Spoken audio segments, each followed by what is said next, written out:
So a really good morning to you all. I am here at Mantorp, the first time out on track for me in Sweden. We're here in Sweden. It's nice to be here. I'll be staying here for the next half a year to work with Next Gen 2. Frederick, who's also at the track, I've already met him. We've had a little wander around. The first thing I do want to show you is if you look in the background there. Well, we'll wander around to it, but there's a little car's livery. So it's all super nice. I've got a friend with me who's David, who's all the way over there looking at his phone over there. But yeah, it's great. I welcome you all to Mantorp. It's really great here.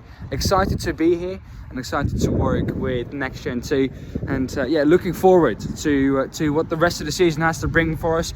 A radical SR10s, their GT4s here. Every car basically that you can find this weekend is here. So I'll see you once we have a car that I can show you.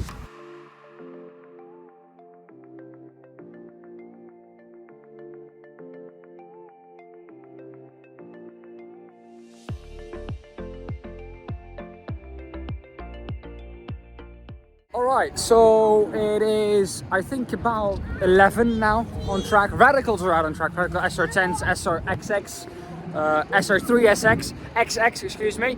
They're giving it some. Not as quick as I expected them to be in real life, really. But yeah, cool to see the SR10s and the SR3XX.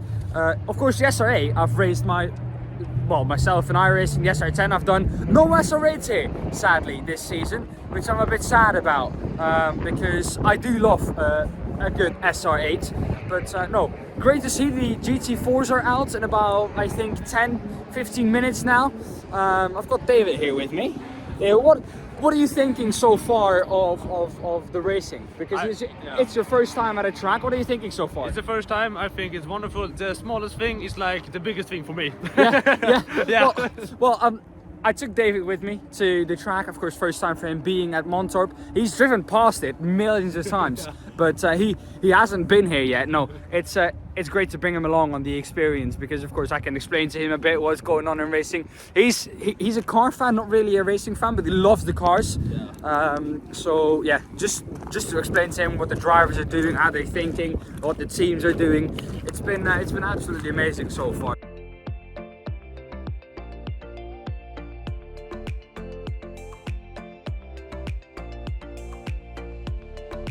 But like I said, it's amazing to bring David to the track. You've just seen the SR10s go around the track. I think they look amazing. I've talked to an engineer and he says that they feel very alike in iRacing. So that's good to know. At least I've been driving somewhat the real thing in my own bedroom for that case. But you know, it's been amazing so far this season. The SR10s, I've enjoyed them in iRacing. Not as much as the SR8s. Like I said, I enjoy myself a little more in the SR8 because it has that little bit more grump. But no, so far I'm absolutely enjoying my time here, and I'm looking forward to showing you guys the GT4s out on track. Alright, for tomorrow I want to do some bold predictions. I've just seen the first practice session, the drivers out on track. I think that the 90 Supra is gonna qualify in pole position and gonna win the race tomorrow. Race 1 and race 2. Race 1 is 40 minutes, race 2 is 50 minutes, just for your information. So the 90 Supra is gonna win it. Then the 21 Mercedes, it's the blue Mercedes with Swedish flag on top of it. And then the 98 BMW, I think, is gonna finish in third. I think you can just see it behind me. You can see the Mercedes there in the background going through. BMW coming through here. Right on cue. And the Mercedes, just 1 second. Here comes the Mercedes, there we go, 21 Mercedes. That car I think is going to finish second, the BMW third. Those are my predictions for tomorrow. Well then, just want to show you something. You've seen it in the background already.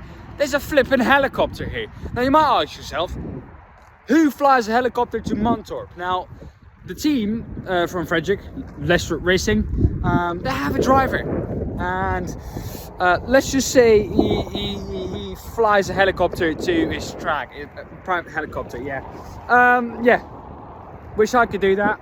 That's about it. What do you think of it, David? It's crazy. I mean, who has the kind of money to put his helicopter in the middle of a parking place, literally the middle of a parking place, and then just be able to fly home at the end of the day? It's the only way.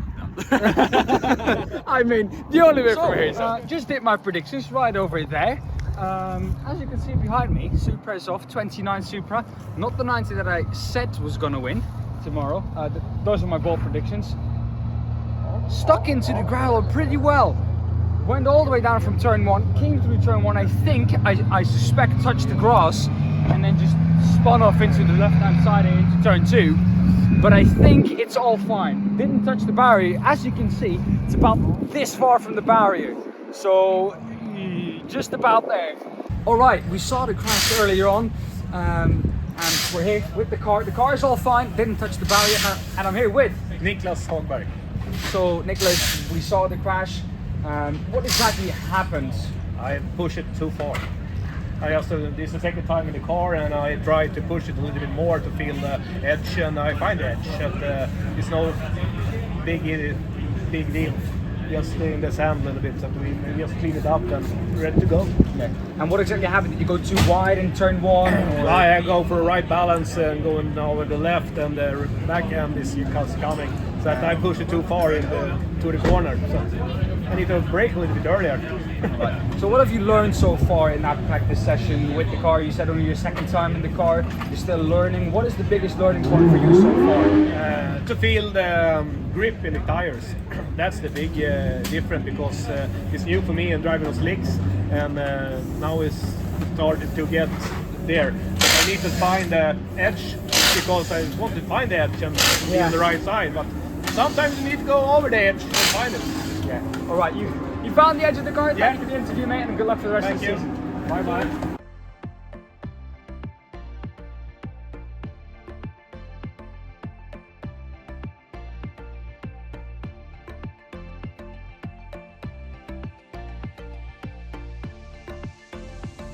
Not too many things to talk about today, I think. We're very clean. Well, we found something here. I don't know whose car this is, but we found something that I thought was really interesting to show. So if you can come a bit closer, you can see that, well, the tires, I'll take my sunglasses off, it says Easy Drift on them. And they literally made from plastic. So if there's one car you can drift with here, there's a big space here, big parking lot you can drift on. It's this car. Plastic tires. I don't think this car is allowed on the normal roads, but you can drift with it.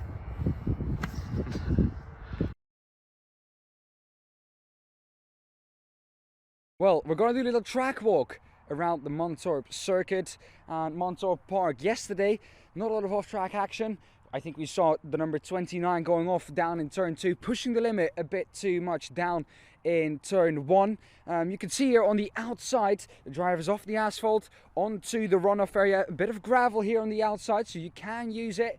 You can go half a wheel over this, but not more than that, because then you will have the off-track. We're going to walk down to turn 1. We're going to take a look at the outside, because I picked up that this was, remember, coming out of pit lane, you can see the big pieces of rubber. This is going to be a big thing, especially the later stages of this weekend, because the marbles on the outside of the track, especially overtaking, is going to be difficult with the marbles on the outside of the track, because you will not have any grip once you get onto there. And once you pick up these rubber pieces, well, I can tell you one thing, this first sector is going to be horrible to drive. Let's take a look at the outside of the corner, because there we will find even more rubber pieces.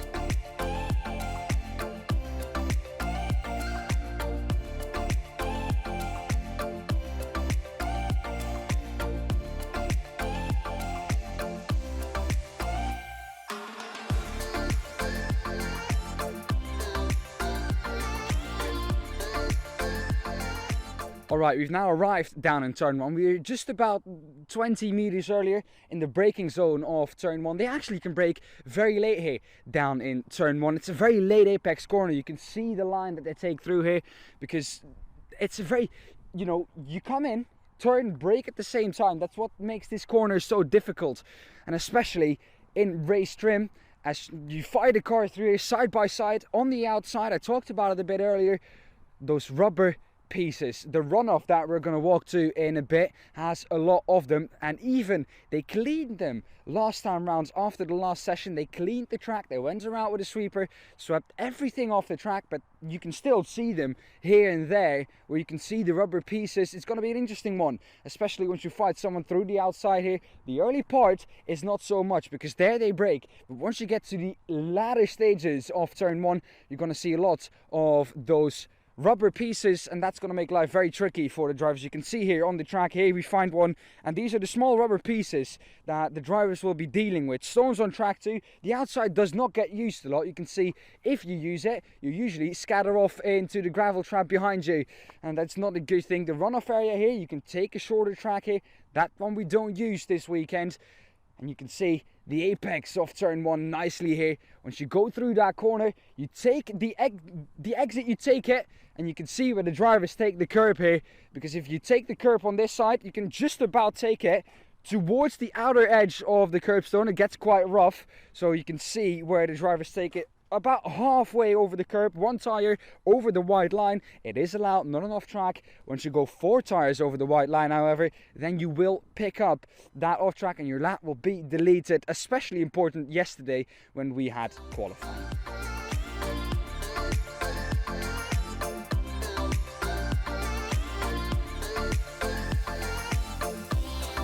As you can see now, the curbs go quite low down. Now, at 200 kilometers an hour, the tire doesn't really have time to travel up and down, so you don't really feel that oscillation. However, we both know, you and I, as racers, that especially in a car, when you are racing, it is very easy to just unsettle the car through the corner. And well, you can see on exit, if we turn around, that there is not a lot of room for error. It's a very old school track, really. There is no runoff. There is runoff on the entry. But as you can see on the outside here, it's very much the only thing you can see is runoff area, grass, gravel. That's the only thing you can see. So it's going to be an interesting one, especially through turn 1. Fighting people on the outside. We saw the 29 getting a bit too far to the exit, went all the way off to the wall on turn 2, the entry to turn 2. So yeah, the 29 had a bit of a heart and mouth moment. No wall touch, luckily. We had the interview with the driver yesterday, and the driver himself, all okay, just said that he wanted to test the limit of the car, and he found it the hard way.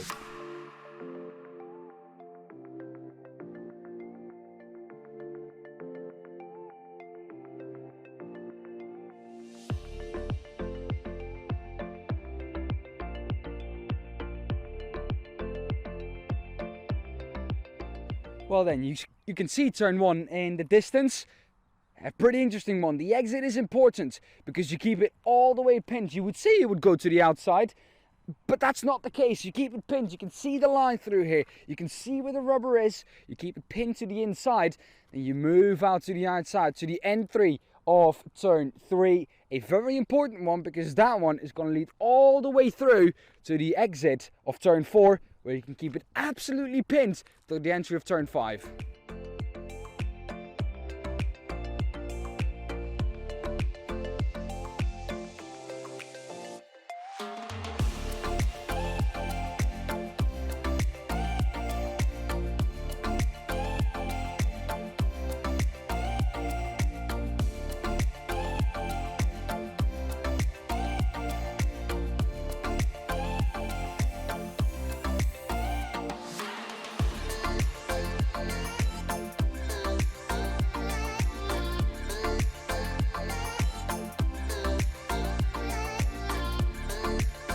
Well, I'm standing on the apex of turn 6 now, and you might say, Dan, well, you missed turn 5. No, I did not miss it. That curbstone is turn 5.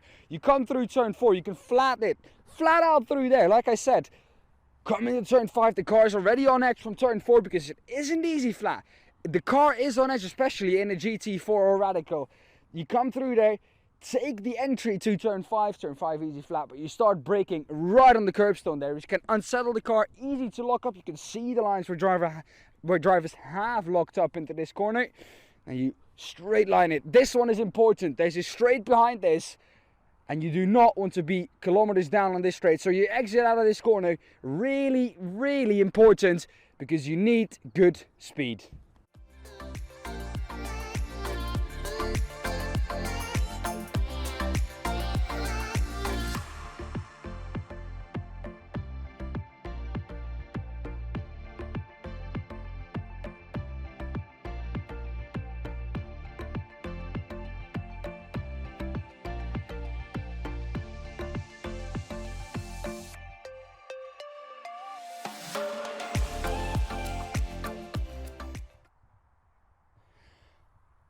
Right then, as you can see, all the way back there, that is where we were before.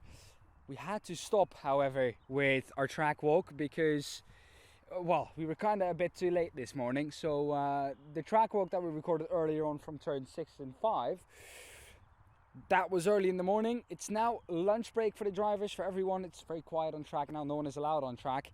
You can see back there, about 1 kilometer back is turn 6. This straight that we're on right now, 1.2 kilometers long. Enough room to slipstream here and enough room for drivers to try and make a pass here.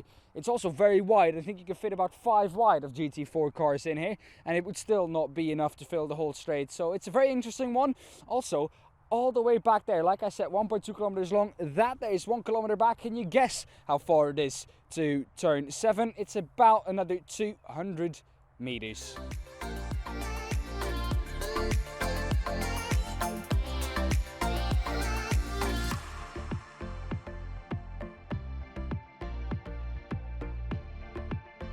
All right, so I am about, what, 10 meters deep into this gravel trap. Drivers from the 1.2 kilometer long straight, yeah, well, sadly the 200 meter braking zone that they have, still not enough for some drivers. And even the gravel trap that we have here, not enough for some drivers. You can see how thick the gravel is. I'm stuck at least 10-20 centimeters into the gravel here, but still drivers have made it out to the field all the way over there, which I find very special. This gravel trap, what would it be? About 20 meters long, I think, 20-30 meters long. But they still, through all this gravel, made it through to the exit of the gravel trap and into, well, a farmer's field. So farmer wouldn't be too happy with that. Anyways, if you look over to the exit of turn 7, you can kind of see how long turn 7 is going to last. You can see it's all the way through to the exit, and well, a double apex corner it is. So an interesting one. Mantorp, interesting track. Turn 7, just as interesting as all the other corners. All right, we're here on the crest after turn 7. We've come to the crest, a pretty important one because you gotta set up for turn 8. Turn 8, however, a long sweeping left-hander. Want to be all the way over to this left-hand side to take a sweep through that corner.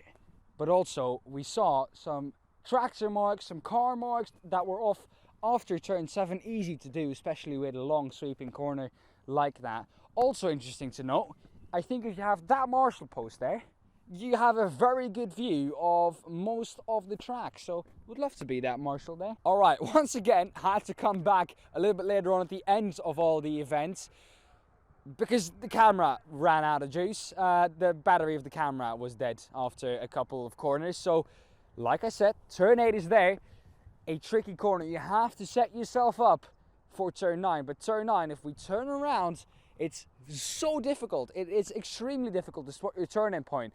If you're here on the outside, which is where you want to be for this corner, you can kind of still try and guess where your turn-in point is. The cones, however, a lot of drivers use reference points, and I do think that most of the drivers here this weekend have used those cones as a reference point. Now, if during the race someone knocks over a cone, you might mess up your turn-in point. Now, that's not as bad as out braking yourself, of course, but when we walk down to turn 9, you're going to see, if you pan the camera towards turn 9 now, about now is where you can see your turn-in point. So it's really a corner that you do a lot on feel.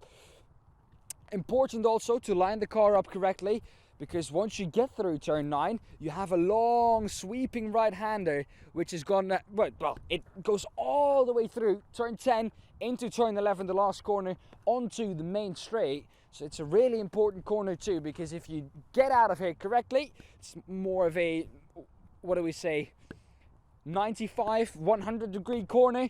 So a very important corner too, like I said, but it's also a very sharp corner. So you want to set yourself up well. You want to get through as clean as possible, floor it as early as possible, because then all the way through there you can keep it pinned until turn 11, the last corner on the track. Well, we've come down from turn 10 down into turn 11, and there's no corner on this track more important than this one.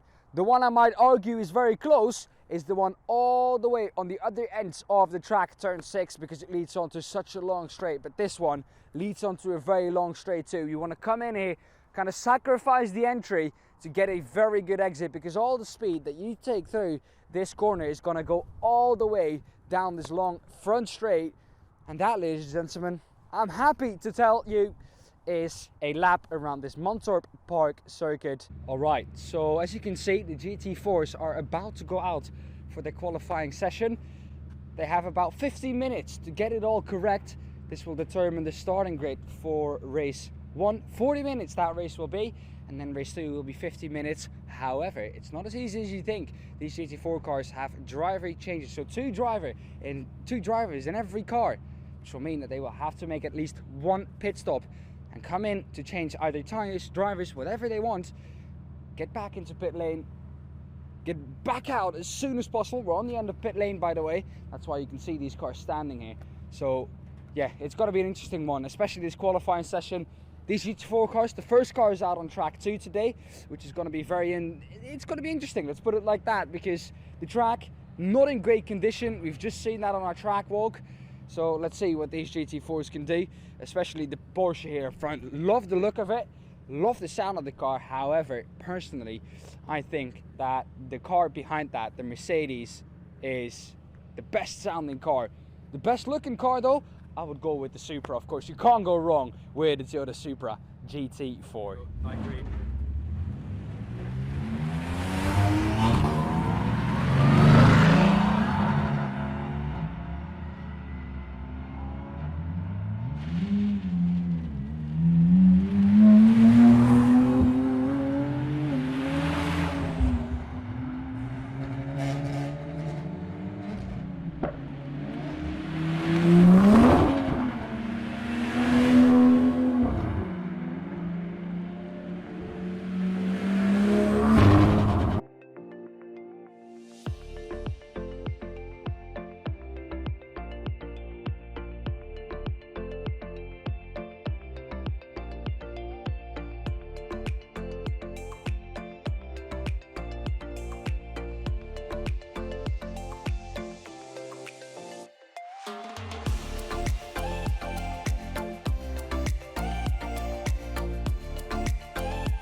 Well, ladies and gentlemen, that is it from this racing weekend in Mantorp Park.